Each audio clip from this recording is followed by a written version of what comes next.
welcome back. You're watching the KDF Leadership Profile Series. In this episode, we are continuing with the Kenya Army Commander, Lieutenant General Walter R Koipaton, and we want to get into the thick of things, if you like, talking about the 21st century challenges of the Kenyan military. General, the way you see it, and from where you see today, a biggest population of the workforce would be what would be called millennials. Yeah, it's young people who are interested in many other things. How do you keep this workforce first connected and sort of have and maintain the same vision and structure, if you like, of what the Kenyan military is and looks like? They are the millennials. They are part of the wider society in this country. And therefore, it is a little bit difficult to separate them from the environment they are brought up in. That is for sure. But I think the millennials also come with a great advantage. First of all, I'm very happy that there is a big number that wants to serve in the Kenya Defense Forces. And we are proud of that. That they want to associate with themselves with the national uniform is encouraging to us. And in every recruitment, thousands are left out because of the numbers that we have to take, because it's based on the numbers that the budget can support. We don't wake up and say, we want this number. There must be justification because it is sponsored by a budget with other competing interests, and therefore we are limited to some extent. But as far as them being millennials, I think we must turn around to understand them as opposed to seeing them as a challenge. The young soldier coming in and going through the recruit training school, if they get the right type of training, and after that they go through an induction period of 3 months, this is a period that we want to capture and understand them more as much as they also understand the army. Through this, we'll be able to tap into their potentials. Some of them have a lot of qualifications that they might not even say when they are coming in. They will only give their Form 4 certificates. But you would realize that among them, there are many other things they can do that were probably not declared during attestation. Allow me in terms of the personnel, and bring a very good point on how people want to, the motivation to join, and they're young and their age where things are different. If you can engage me for a minute on this, there is always a friction between the older generation and the younger generation. It happens all the time. It's a human thing, societal issue. You know, there's always young people pushing, saying old people do not understand. Old people are like, yeah, young people, you're not ready. You know, you need to, wait and mature a bit, and get, for your time. It happens in all sectors of society. How would you sort of project that as an issue, and how would you deal with it, given that this is going to be a constant thing? True. When I look at those who are here before us, who I also call older generation, I appreciate what they did to lay a foundation for us. And that's how I want them, also those who are coming in, to look at those who are fading away. The difference between the Army or the Kenya Defense Forces and other organizations is the ability to grow through some structures and then fade away on the other side. And therefore, the intake that comes in is able to master a few things from the ones that are about to exit. And therefore, through the training, the mentorship programs, we create a way of accepting each other fully. And there is no gap that will one day say, this is the old and this is the young. Because in between, there are several structures of ages moving into retirement. And I think as they come, they find also young ones who will work with them, who have already understood more than them. And I think the only thing I would say is, in terms of technology, yes, the youth of today are better savvy in technology than the old ones. Yeah. And these are the opportunities now we have, so that they can work with those who are good in command and guidance, but these ones bring the technology know-how to blend together and make a good team. General, as a service commander in this 21st century military, what are how you look at threats? How do you look at the landscape? Any commander has a responsibility first to understand the environment in which he commands. Because it is only when you understand the environment and the demands that that environment brings that you can look for ways to mitigate and to move on. And therefore, I see first the threats from our local environment, in those threats that are regional and global. And I look at them and their potential to have to affect our way of life as Kenyans. And therefore, as a commander, I have always to think of every threat and not take it for granted, because it could have potential to be a strategic threat that needs strategic solutions. Today is not about the threat of war fighting only. We are now deeply engaged in asymmetric warfare that is brought about by violent extremism. We have suffered several hits in Nairobi and outside in Somalia. And therefore, this is an environment that we must fully understand. Besides the kinetic kind of threats, we also look at the new wars, the new plagues, things like COVID, and any others that have the potential to create insecurity in a country. We must, even as commanders, look at things like food security can create threats in itself. A small conflicts in one corner of the country can create a bigger threat elsewhere. That's one way I look at the challenges. The other challenge would be the resource constraints. There is never enough money to get us the resources we want. And therefore, we must be prudent in planning and utilization of resources. The Kenya Army, being a large service, would want resources that the troops will be able to use in mitigating these challenges. And therefore, our planning and budget process must also be command-led, knowing that there are finite resources, and therefore will not get what we plan to acquire at the same time because of those competing needs elsewhere. But coupled with this, we must also look at the changing environment that will require modernization of resources and some technological advancements so that we don't remain stuck in the old ways of fighting. Today, a subunit in Somalia will not be able to function only because they have rifles in their hands. They would need the technology to be able to protect those they are responsible for protecting.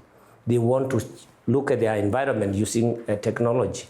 The surveillance resources must be up, and these are force multipliers. General, I know for sure your person on the office has always been very interested, and the welfare of the troops and the soldier is something that is key. The question on Somalia and how you take care of welfare of troops, how has that been dealt with so far? And how would you say in the future it can be better and it can be improved? First of all, I mentioned earlier the need to be concerned of the welfare of the troops and their families. In terms of the way to move forward in Somalia, which first of all I hope that the country stabilizes. We want to see Somalia being stable and secure, safe, because a stable Somalia results to a peaceful Kenya. Moving to Somalia is not about fighting throughout the day. It's about partnering with the communities to be able to understand the enemy better, and they'll be able to volunteer information to you. This also goes with our being able to understand the human nature of the people in the areas we operate. Being able to understand that if they don't have water, then they're not comfortable. Yeah. If they cannot pass through roads because of improvised explosive devices, then there's a problem. Talk to me briefly, General, about what has changed in our engagement in Somalia from the beginning to now. What has changed in terms of the war front, the front lines, and what's our strategy? Okay. Yeah. A lot has changed, I would say, courtesy of all those troops who have gone to Somalia since the war began. Every brigade that has gone there has come out and left a small mark that the others can add to. If I would say what has changed as one item is the fact that we have been able to recover swaths of land that were hitherto under the control of Al-Shabaab. Our troops in Doble, Tabda, Belleskogan, Mado, and all other areas have made it easy for the people of Somalia to transact business. And I would dare say today, in the business in Kismayu is as busy as the business in Isili. For the general public, there's been sort of like a loss in terms of what's happening in Somalia. Where would you like the public to be in terms of them thinking about the engagement in Somalia, just in terms of public opinion? I would say life is coming slowly back to Somalia. It is not safe yet. But there is business that can be transacted today in Doble, for example, where the headquarters of AMISOM sits. And Doble is very vibrant in business. And as you would realize, it interfaces a lot with our town in Liboy. And therefore, there is uninterrupted business all day in Doble. There's also good business in Kismayo. There's good business in Afmado. I say this because aircrafts land and take off from airstrips in these three areas. Aircrafts do not fly to unsafe areas. There must be some relative peace for aircrafts to land anybody in these areas. And therefore I say business is going on because they feel it's safer. There are, yes, those areas in like Jilib and Jamame, which are still not liberated, and therefore certainly I will not advise on that. But on these other areas, I know even the Somali community would agree these are areas that business can be done. We cannot wait until the last bad man leaves the town for us to transact business. No. It has to continue. Yeah. And probably through that business, he will also change his mind and join the good guys. Yeah. Of course, war brings it attendant problems and issues. And for the soldiers, there's, of course, loss, there's mental health questions, PTSD. There's all these things that come with this engagement. How is the military dealing with this for the individual soldiers who unfortunately have to deal with these scenarios and situations? Certainly, that is a very important area. The worst outcome of our engagement in Somalia is death. But even without that, there are other challenges. The long periods that troops stay in Somalia of 1 year is in itself a psychological issue. Not only for the soldier, but even for the families. Knowing that the soldier is going away for 1 year in an environment you don't understand fully, they must be concerned about it. In terms of where they work, we must make sure that the defenses cannot be penetrated by anybody. It comes with a cost, but KDF is fully focused on that. That the enemy will get you in the war fighting, not where you come to rest. Should then the unfortunate happen, that they are injured, we have a responsibility to make sure they are moved away from the point of incident immediately.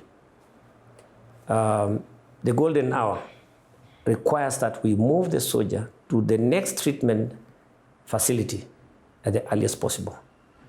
We have a facility in Kismayu, medical facility, and a level 2 hospital in Doble. In addition, His Excellency the President inaugurated our wellness center in Langata, which I would ask the families of our troops to, from time to time, visit and see for themselves. Because this is a facility for wellness. It's not a treatment center, it's not a medical issue. It is management of those who have suffered in incidents of accidents, not only from war situation or from the war front, or those who have children who are born with challenges. It is an all-encompassing facility. Welfare is a command issue, and therefore I do not delegate. I become part and parcel of those supervising welfare.